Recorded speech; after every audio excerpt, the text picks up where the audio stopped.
Captain Jake Morrison stood in the big round room where aliens from many worlds came to make important choices. The room was huge and made of crystal that sparkled in the light. 47 different types of alien beings sat in chairs that floated in the air. Some looked like big lizards with sharp teeth. Others had blue skin and 6 arms. A few were just balls of light that talked through machines. Jake had seen all these aliens before, but today felt different. Today felt final. Jake wore his best military uniform with all his medals from the wars humans had fought. Next to him stood Ambassador Lisa Chang, who knew how to talk to aliens better than anyone else on Earth. On his other side was Admiral Pete Collins, who commanded the human space fleet. All 3 humans looked calm, but inside they felt angry and tired. The alien in charge was named Counselor Vexathari.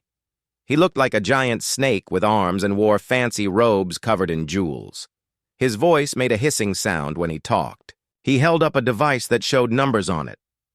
"The final vote is complete," Vexathari said in his snake voice. 46 species vote no. 1 species votes yes. The humans are denied membership in the Galactic Defense Initiative for the 3rd time. Jake felt his hands turn into fists, but he kept them behind his back. Lisa wrote something on her computer pad. Pete just stared at the aliens with cold eyes. They had expected this result, but it still hurt like a punch in the stomach. An alien that looked like a walking tree with many eyes spoke up. Perhaps humans can try again in 10 years when they learn to be more peaceful and less dangerous. Another alien that was shaped like a rock with crystals growing out of it made a grinding noise that meant agreement. Humans fight too much. They solve problems with violence. They are not ready to join civilized species. Jake heard these same words every time humans asked to join the council. The aliens always said humans were too mean, or too wild, or too stupid. They said humans needed to prove they could be trusted. But every time humans tried to prove themselves, the aliens found new reasons to say no. A blue alien with tentacles, instead of arms, waved them around as it spoke. Humans are young and foolish. They think they know everything, but they know nothing. Come back when you have wisdom. Jake had heard enough. He stepped forward, and his military boots made loud sounds. On the crystal floor, all the floating alien chairs turned to look at him. The room became very quiet. "Counselor Vexathari," Jake said in a strong voice that carried across the big room, "humanity removes its request to join this group. We will never ask again." The aliens started making surprised noises. Some hissed, others buzzed. A few made sounds like breaking glass. They were confused because humans always came back every few years to ask again. Jake continued talking. "Starting right now, all trade deals between humans and council species are over. All research projects where humans work with council species are ended. All friendship agreements are canceled. Earth is closing its borders to all council ships and people." Now the aliens were making very loud noises. They sounded worried and angry.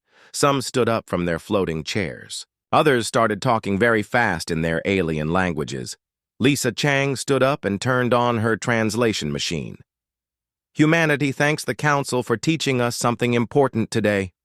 We learned that we do not need your permission to be successful among the stars." An alien that looked like a giant bug with metal parts clicked its metal claws together.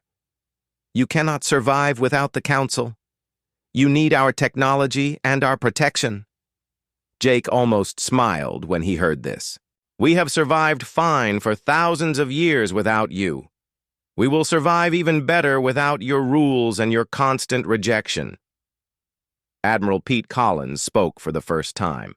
His voice was calm, but everyone could hear the anger underneath. "The Council has spent 20 years telling us we are not good enough to stand with you. Today we realized you were wrong." The 3 humans started walking toward the big doors that led out of the chamber. Many aliens called after them, asking them to wait and talk more. Some demanded that the humans explain what they meant.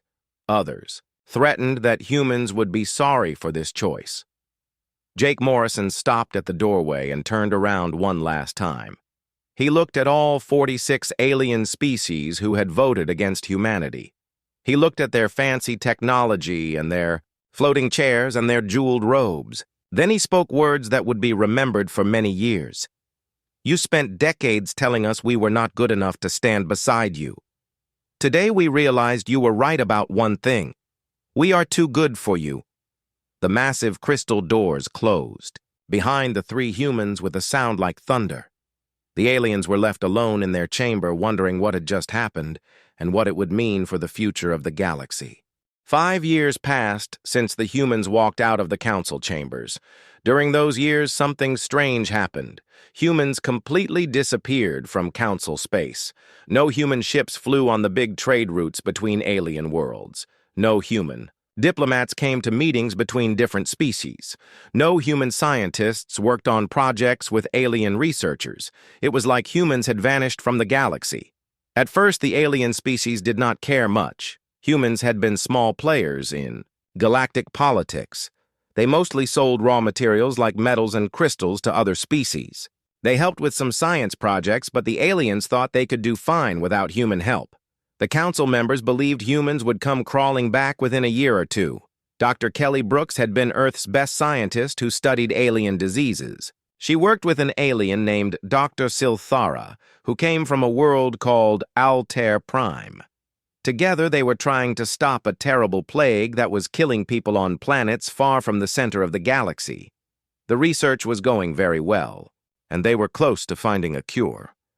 But when humans cut all ties with the council, Dr. Brooks had to stop working with her alien partner. Dr. Silthara tried to continue the research alone, but she could not do it. Humans had a special way of looking at how diseases spread and changed. Without human knowledge, the project failed. The plague continued to kill thousands of beings on the outer worlds. Commander Ryan Davis had been training with the Krellian military forces. The Krellians were famous for being the best fighters in the galaxy. They had never been defeated in battle. Ryan taught them new ways to fight that humans had developed. He showed them how smaller forces could defeat larger armies using surprise and smart planning. The Krellian generals were amazed by human tactics. When humans left the council, the Krellians lost access to Ryan's knowledge. Their military training became boring and predictable again. Enemy forces started winning battles against them because Krellian tactics had become old and stale. The Zenthari mining consortium felt the loss of humans more than anyone else. Human engineers like Ben Carter had changed how they dug metals and crystals from asteroids and dead planets. Human machines and methods made mining 3 times more productive than before. The Zenthari were making huge profits from human technology. When humans stopped working with them, the Zenthari had to go back to their old slow methods. Their profits dropped. Their mining operations became inefficient. Other species started getting better deals from competitors who had never worked with humans and still used cheap old technology. On Earth, President Amy Foster stood before a huge crowd in the city of New Geneva. The crowd included people from Mars and the moons of Jupiter and many space stations throughout the solar system. She was giving a speech on the 5th anniversary of what history books were calling the Walk Away.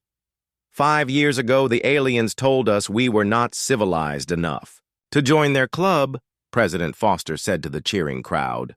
Today, we have built our own club. The Human Colonial Alliance includes 47 star systems. Each one shows what humans can build when we work together. In the crowd, former Ambassador Lisa Chang smiled and clapped. She now had a new job as the first Chancellor of the Human Colonial Senate. Her job was to help manage the fast growth of human civilization across space. Humans were spreading to new worlds faster than ever before. The crowd cheered loudly as President Foster continued speaking. We did not just survive their rejection. We became stronger because of it. We learned that we do not need alien permission to reach for the stars. Far away from Earth in the empty space between human territory and council space, automatic monitoring stations detected something interesting.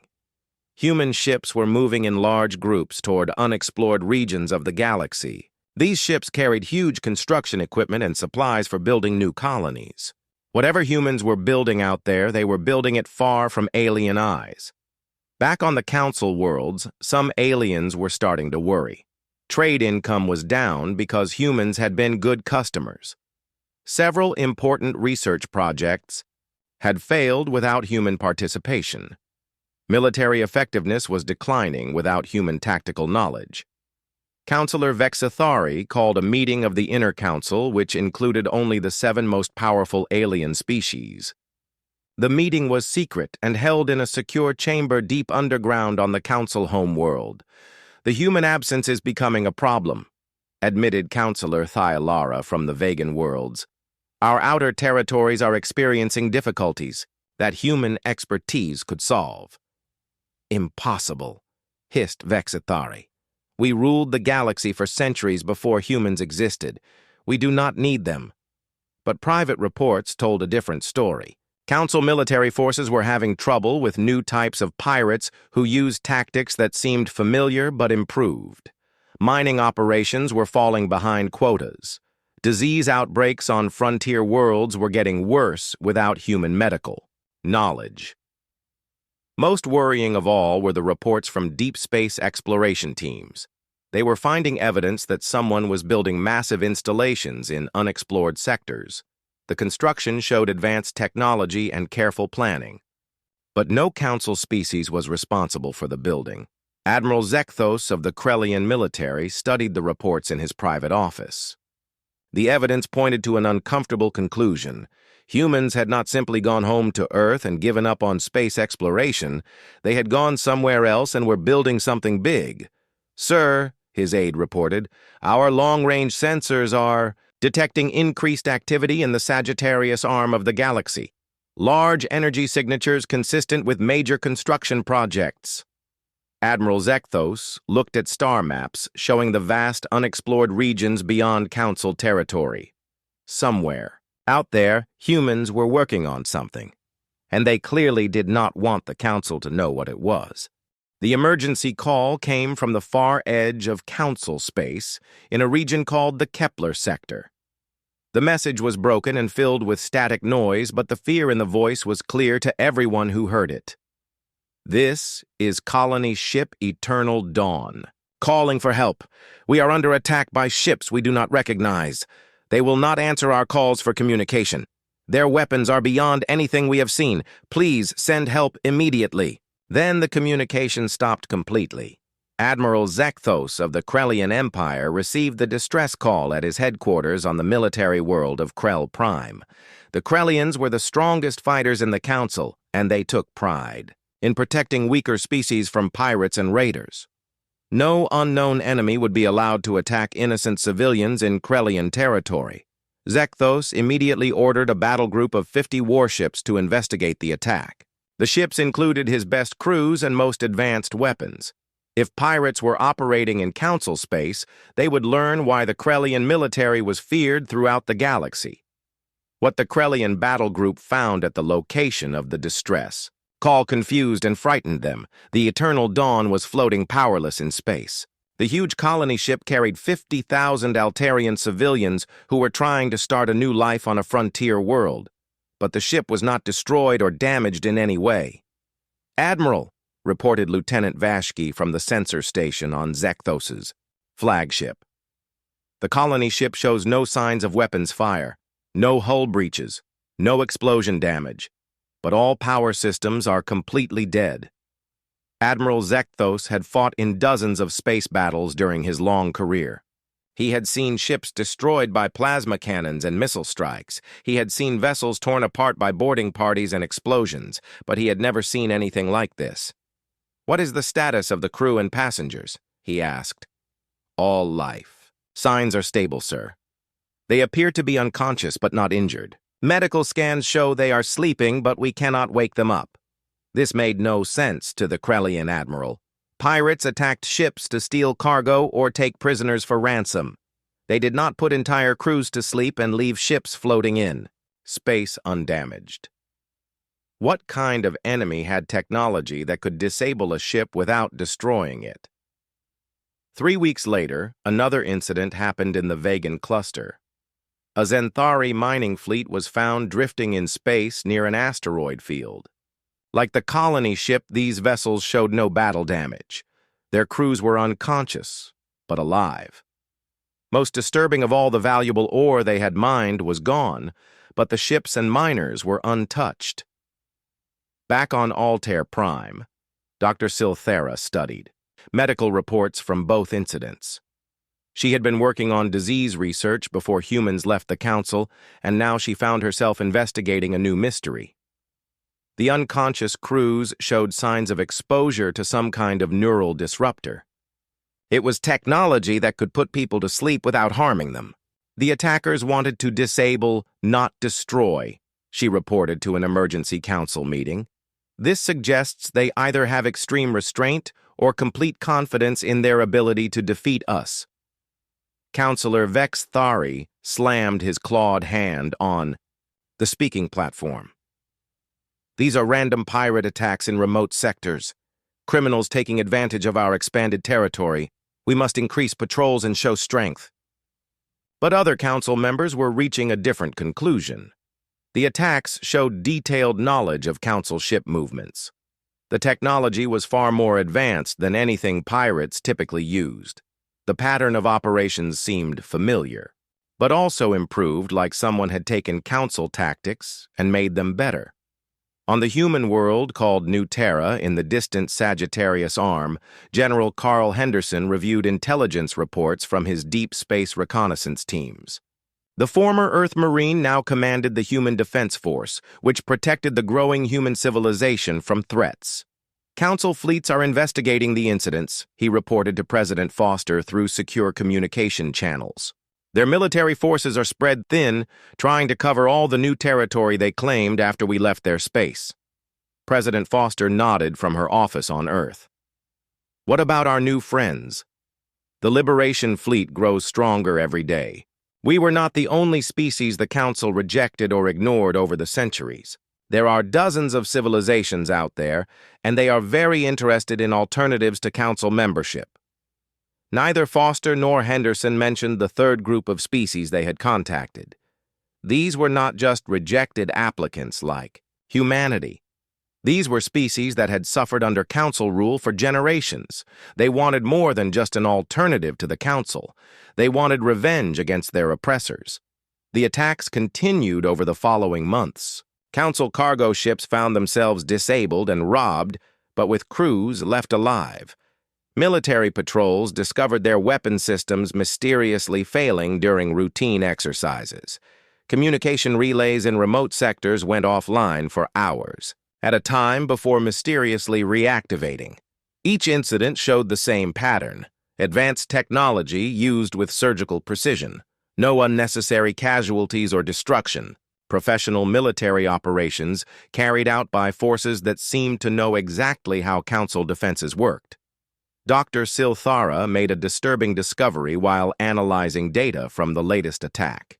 The energy signatures left by the mysterious weapons matched theoretical designs that had been developed years earlier, designs created during joint research projects between Council species and human scientists.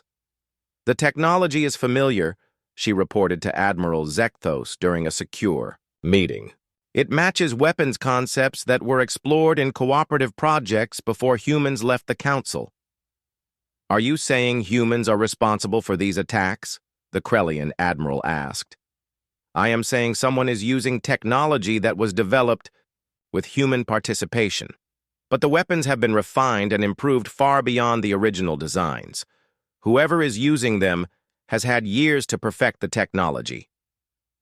Admiral Zekthos stared at the star charts showing the locations of recent attacks. All of them were in remote sectors far from the core worlds where the Council's main military strength was concentrated.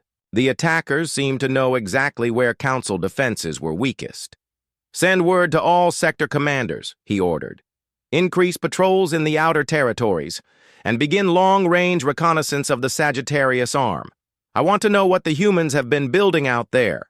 The discovery came from Dr. Elena Santos, who had once been Earth's top expert in alien languages.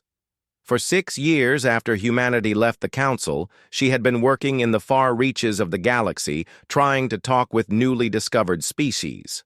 Her job was to create ways for humans to communicate with aliens that the Council had never contacted. During her work, Dr. Santos found an ancient race called the Kethmari. These beings were older than any species in the Council. They had been watching galactic civilization for millions of years and keeping detailed records of everything that happened. When Dr. Santos finally learned how to read their historical files, she discovered something that would change everything. The Council was not created to bring peace and cooperation to the galaxy, Dr. Santos explained to an emergency meeting of the Human Colonial Senate on New Terra. Representatives from 47 human worlds had gathered to hear her report. According to Kethmari records, the Council was formed to prevent any single species from becoming too powerful. Chancellor Lisa Chang leaned forward in her chair. "Explain what you mean." The original Council species were all about equal in military strength and technology. They created their alliance specifically to suppress any new species that showed rapid advancement. Humanity was not rejected because we were too aggressive. We were rejected because we were advancing too quickly and they saw us as a threat. The revelation shocked everyone in the chamber. Representative Greg Miller from the Mars colonies stood up. "How many other species have they suppressed over the centuries?" "Hundreds," Dr. Santos replied with a grim expression. The Kethmari archives document species after species that applied for Council membership only to be rejected and then isolated until their expansion stopped. Some civilizations collapsed completely. Others learned to survive in the outer regions of the galaxy far from Council space. President Foster attended the meeting through hologram from Earth. Dr. Santos, did the archives show whether any of these suppressed species ever organized resistance against the Council? That is where the story becomes very interesting, Madam President. The Kethmari records stopped being updated about 50 years ago, right around the time when several extinct species started appearing again in the far galactic rim. Species the Council believed they had successfully eliminated from the galaxy. Meanwhile, in Council space, similar discoveries were being made through different sources. Intelligence agencies were finally admitting that the disabled ships in remote sectors were not random pirate attacks. They were coordinated military strikes against Council expansion efforts carried out by ships using technology that several species recognized but could not identify completely. Admiral Zekthos received a priority message from Krellian intelligence that changed his understanding of the situation completely. "Sir, we have analyzed the energy signatures from the weapons used in recent attacks. The technology matches theoretical designs that were developed jointly with human researchers 8 years ago before humanity departed from Council space." The Krellian admiral stared at the report in disbelief. "Are you telling me that humans developed this advanced weapons technology?" "Not exactly, sir. The energy signatures suggest the basic technology was developed during the joint research period, but it has been refined and improved far beyond the original specifications. Whoever is using these weapons has spent years perfecting them with resources and knowledge we do not possess." On Altair, Prime Counselor Vex Thari convened an emergency meeting of the Inner Council. The chamber was much smaller than the main assembly and housed only the 7 founding species that controlled galactic politics. These were the civilizations that had created the Council system centuries ago. "The evidence is becoming impossible to ignore," announced Counselor Thylara of the Vegan hegemony. "The attacks on our outer territories are not the work of simple pirates or raiders. They are coordinated military operations designed to test our response capabilities and probe for weaknesses." "Impossible!" Vex Thari hissed angrily. "No species outside the Council possesses technology advanced enough to challenge our military superiority." "No species that we know about," corrected Counselor Malthek of the Altarian Republic. "But we have been monitoring only Council space for the past 5 years. We have no intelligence about what has been happening in the outer sectors of the galaxy. The awful truth was beginning to become clear to the Council leadership. By forcing humanity and other species to the edges of known space, they had accidentally created something far more dangerous than individual rejected civilizations. They had pushed their enemies together and given them time to organize. The attacks were not random. They were reconnaissance missions carried out by an alliance of species that the Council had spent centuries suppressing. And now these rejected civilizations had technology that was superior to anything the Council possessed. "We need to know what is happening in the Sagittarius Arm," Admiral Zekthos reported to the Inner Council. "Long-range sensors detect massive construction projects and energy signatures that suggest major industrial activity. Someone is building a war machine out there." Counselor Vexithari tried to maintain his authority. "Send a diplomatic mission to human space. Offer them membership in the Council with full privileges. Promise them anything they want if they will return to our alliance." "Sir," Admiral Zekthos replied carefully, "our deep space reconnaissance indicates that humanity is no longer the small civilization that applied for membership years ago. They appear to have formed alliances with dozens of other species. Their territory now spans multiple sectors, and their technology has advanced beyond our ability to analyze." The Council had made a fundamental mistake. They had assumed that rejected species would either give up and fade away or remain weak and isolated. Instead, humanity had become the catalyst that united all the Council's enemies into a single coordinated force. Dr. Silthera presented her final analysis to the emergency session. "Based on all available evidence, we are facing an alliance of technologically advanced species led by humanity. They possess weapons that can disable our ships without destroying them. They have detailed knowledge of our military procedures and defensive capabilities. Most importantly, they have had years to prepare for this confrontation while we remained ignorant of their activities." The room fell silent as the implications became clear. For centuries, the Council had maintained power through superior military force and political control. Now they faced an enemy that was not only technologically superior, but also had every reason to seek revenge for decades of suppression and humiliation. The message arrived at every Council world at exactly the same time. It was broadcast on all communication frequencies in 47 different languages. The transmission was brief and direct, but absolutely terrifying in what it promised for. "The future of galactic civilization. To all members of the Galactic Council, this is Admiral Susan Walsh commanding the Free Galaxy Alliance fleet. Your centuries of oppression and manipulation end today. Surrender your military assets immediately, and prepare for regime change. This is your only warning." The holographic image showed a human woman wearing an unfamiliar military uniform. She stood on what appeared to be the bridge of a massive warship, unlike anything in Council databases. Behind her, figures from many different species worked at control stations. The Council recognized some of these alien types as species they had thought were extinct or completely irrelevant to galactic politics.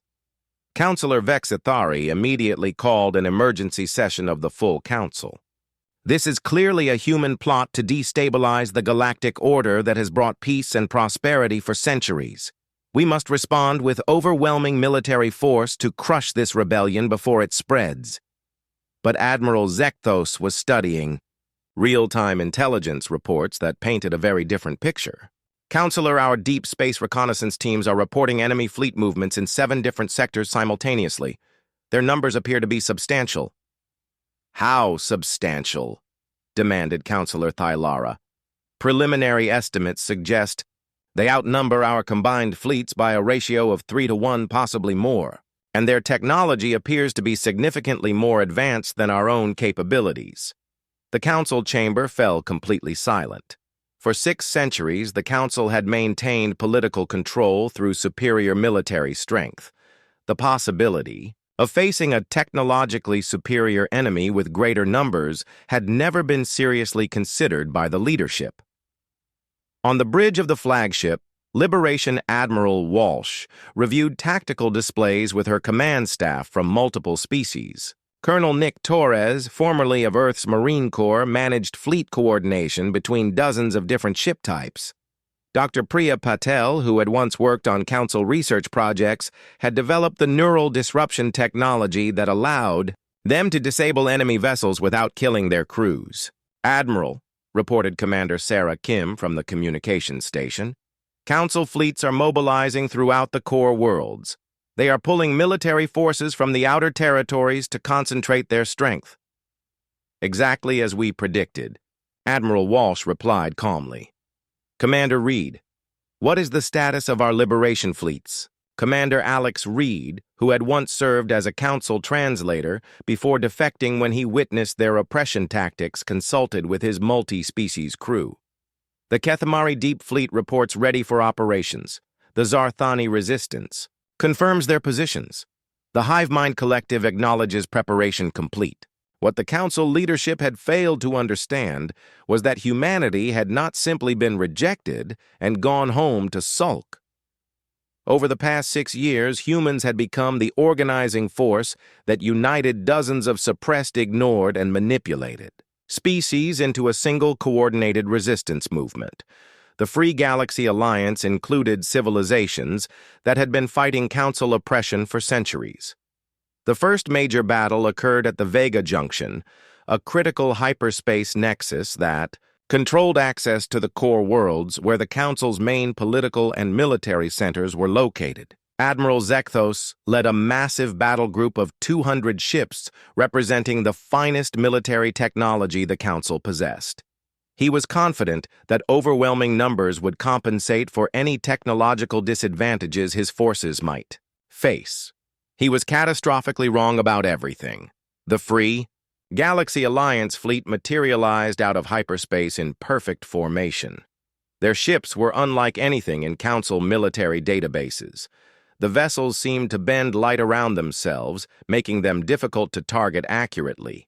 Their weapons fired energy beams that passed through Council defensive shields as if they did not exist. The battle lasted exactly 14 minutes. When it ended, every single Council ship hung powerless in space. Their crews were unconscious, but completely unharmed. Their weapon systems had been permanently disabled by some kind of technology that rewrote their computer systems. Most shocking of all, not a single Alliance ship had sustained any damage during the engagement. Admiral Walsh's voice echoed across the communication systems of the disabled Council fleet. "Council forces, your ships will be towed to neutral territory, where your crews will be released unharmed. Your weapon systems have been permanently neutralized to prevent future aggression. Return to your worlds and inform your governments that the age of Council domination has ended." The message was clear to everyone who heard it. The Alliance possessed technology so advanced that they could defeat the galaxy's most powerful military forces without killing a single enemy soldier. It was a demonstration of overwhelming power combined with remarkable mercy that left the surviving crews in complete awe. Within hours, news of the Vega Junction battle spread throughout Council space. Panic began to set in as world after world realized that their mighty military alliance had been rendered completely obsolete by forces they had dismissed as irrelevant. Emergency meetings were called on every Council world.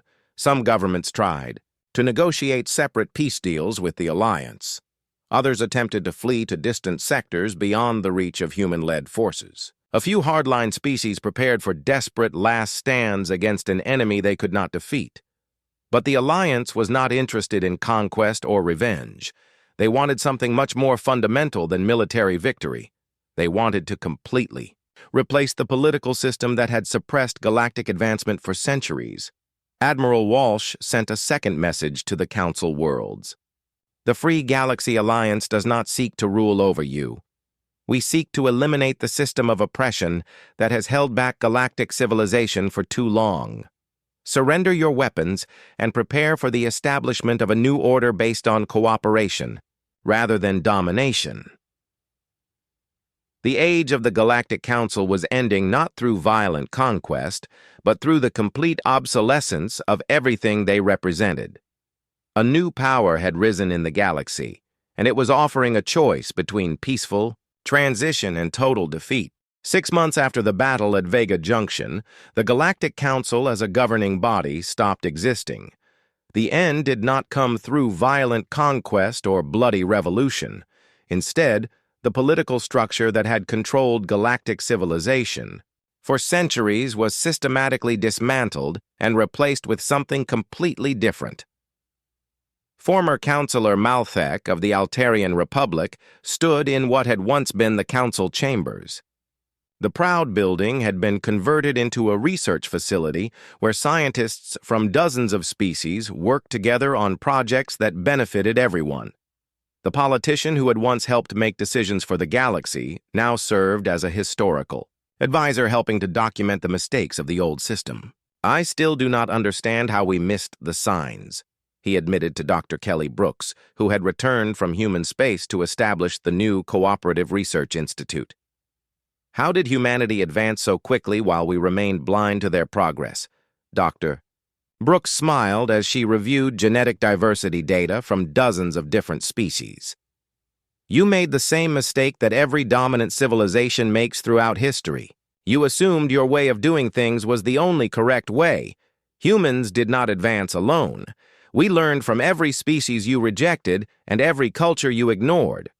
The Free Galaxy Alliance had established a completely new governing structure based on voluntary cooperation rather than forced compliance. Species could join the alliance or leave it freely. They could contribute according to their abilities and pursue their own development without interference from a central authority that claimed to know what was best for everyone. President Amy Foster now served as the first elected chancellor of the Free Galaxy Senate. She addressed the inaugural session from Harmony Station, a massive space habitat that had been constructed cooperatively by dozens of species working together. The station orbited no particular world and belonged to all member civilizations equally. 6 years ago, humanity was told we were not civilized enough to join an exclusive club of advanced species, Foster said, as she looked out at representatives from over 100 different civilizations.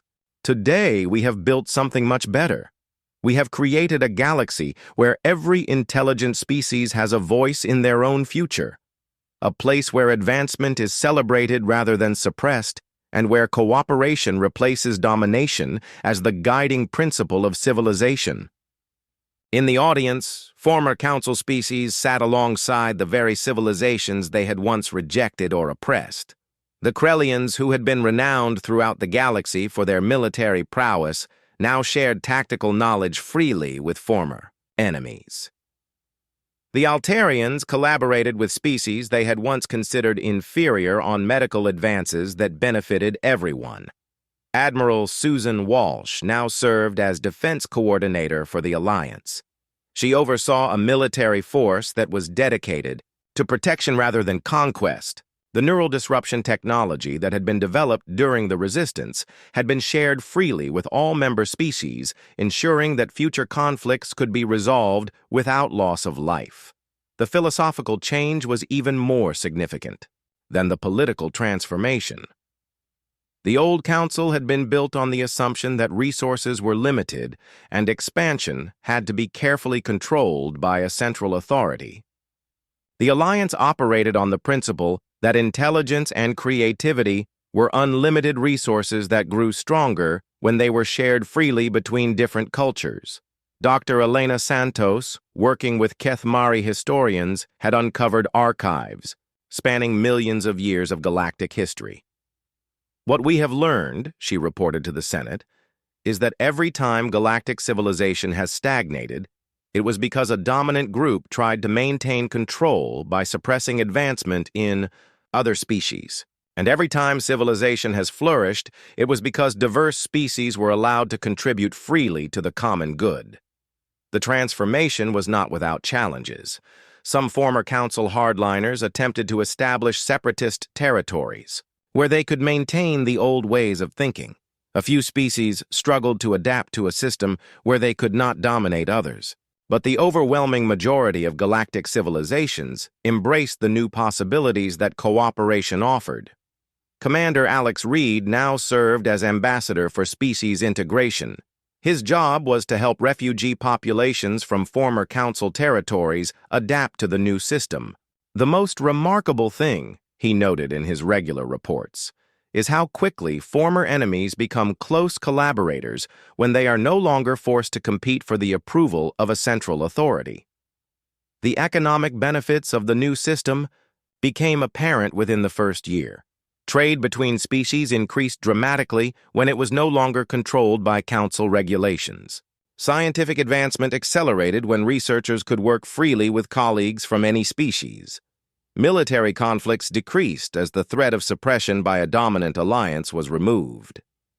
Chancellor Foster concluded her address to the Senate by reflecting on the journey that had brought galactic civilization to this point.